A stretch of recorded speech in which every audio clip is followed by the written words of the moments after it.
So hey, what's up guys, it's B-Dog. Today I'm coming at you with a new series on my channel. It's called Movies of My Month.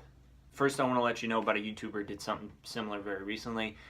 His channel name is The Real Wolf. I'll put it up right here and I'll also put it in the description below. Go check out his video. He's a little bit more of a Blu-ray collector than I am, which it seems like everybody in the movie community down on our level is. How this is going to work is very simple. First I'm going to say the name, then I'm going to say a little bit of background, then I'll say whether it's good, then I'll say whether I recommend it. Yeah, I mean, it's that simple. The difference between good and recommended is that good is something I personally like. A recommended is different because I may like the movie but think that you might not like it. Okay, so first couple movies I'm going to talk about. Harry Potter. I watched the first 5 over Christmas break. These movies are great. You should watch them all. I'm not going to go too in depth. I'm going to say that of the 5 that I watched, 4th is my favorite.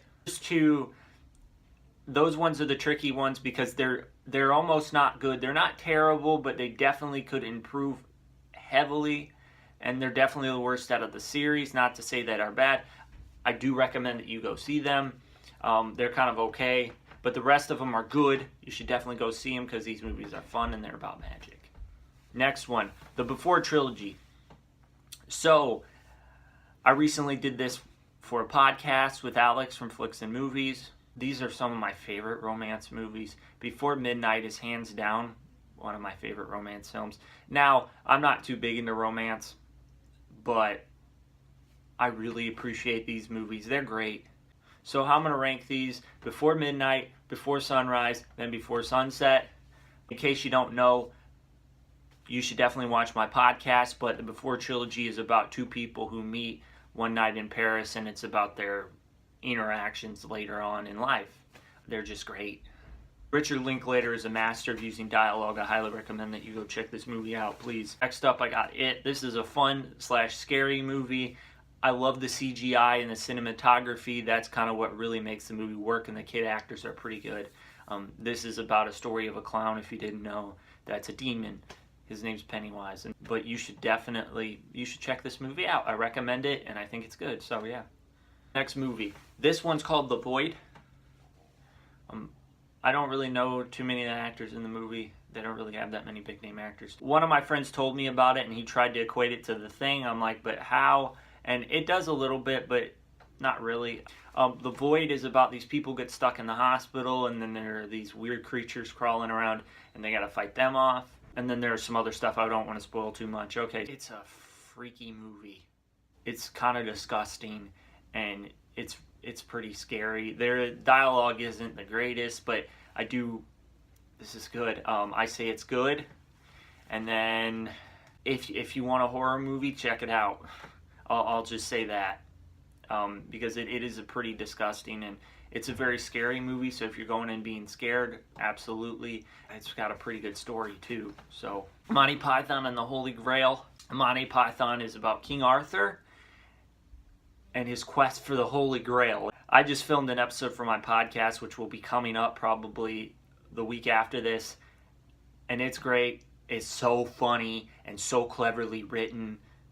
I mean, you might say that it's not, but it really works because they kind of do just the oddballish stuff, and still everything stays in one plot line, and there are just so many scenes. When I did the podcast, we just kept going through the scenes and laughing. It's good. Check it out.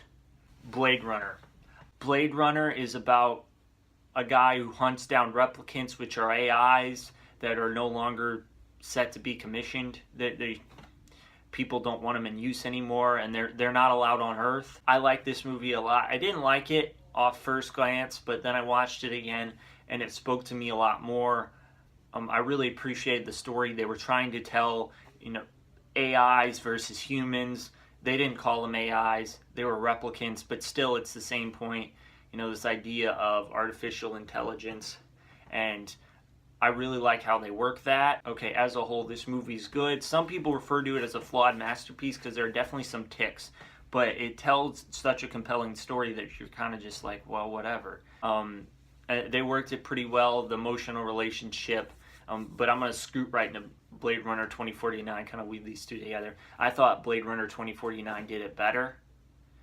They really focused on the character who was a replicant and really told his story better. Blade Runner 2049, it was my favorite movie of last year. Jigsaw. This is going to be after I put up the podcast. Just go listen to that for my thoughts. Just do it. Jigsaw's stupid. Patterson. This is a pretty good movie. It's actually really good. It's got some good emotional character storytelling. It's really based off of one character in his life, and it tells that story so well. And so I would say, I don't know, you might not like this one. It is what it is, unfortunately. It's kind of slow, and there are a lot of stuff going on. It's not the most compelling movie as far as audience-wide. But I thought it was really good. Okay, well that's it. That's all the movies I watched this month. As I said before, you should definitely check out the Real Wolves video. Please do it. But I don't have anything else to say. Please like, comment what you thought of this video. Comment what you thought of these movies. Tell me if I need to watch more, what I should watch. And subscribe. Thank you all for watching. B-Dog out.